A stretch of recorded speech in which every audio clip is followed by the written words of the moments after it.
economies of scales that SIDS is challenging, especially with the need for more access.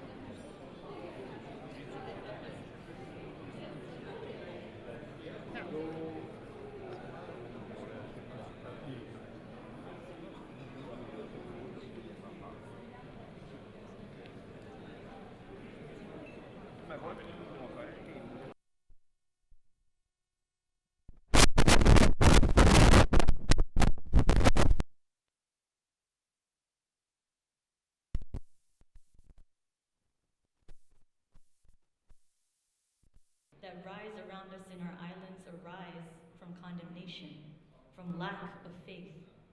Fate awaits us in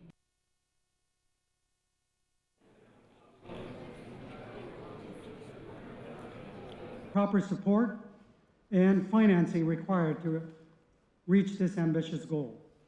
At COP,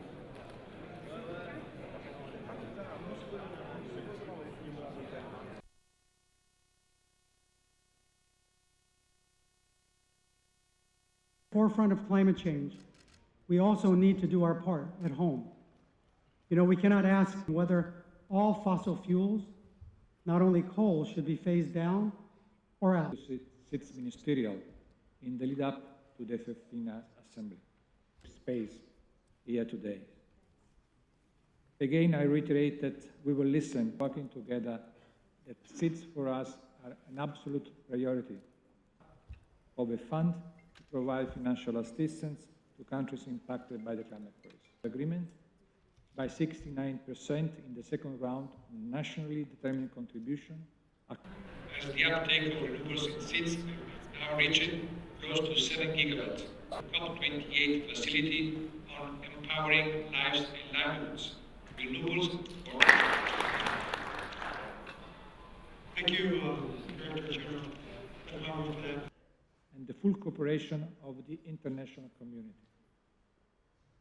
Since its facilitation and access to finance, transport and plans, Germany, Italy, Japan, the Netherlands, Norway, New Zealand, and the United States are example of our incredible work.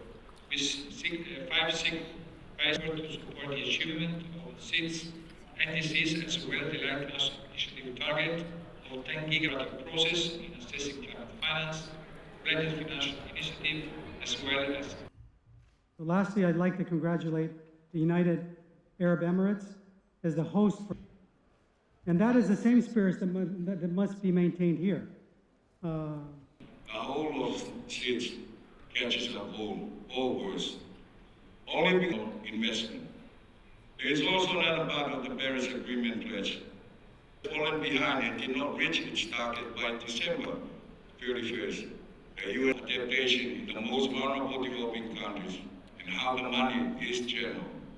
So far, and together globally to address the climate emergency affecting weaker countries. Assistant in our rapidly changing environment, especially with resilient adaptation, as a result of great scale of green sound technology, our natural resources, and the This is our chance to come together, take stock, and most importantly of all, take action. First, on mitigation, over the next 7 years, we will need to cut global emissions by 43% to keep 1.5 alive. That means we need to hit the accelerator like never before to get finance flowing and projects underway in every country and on every continent. We need to more than triple annual renewables generation, and IRENA will be in the vanguard of this effort, including the priority of reducing the cost of capital in developing countries. Second, we must catch up on adaptation. This is a priority for every country on the front line of climate impacts. And we need COP28 to deliver serious progress through a new global goal on adaptation. Third, we must build on the positive momentum of COP27 to operationalize the new loss of damage fund. And as champions who have driven this agenda from the start, we're very keen to hear your ideas and your solutions. Finally, COP28 must make progress on climate finance. MDBs and IFIs reform will be high on the agenda, alongside a focus on better leveraging of private finance, especially for renewables, where the business case is so clear.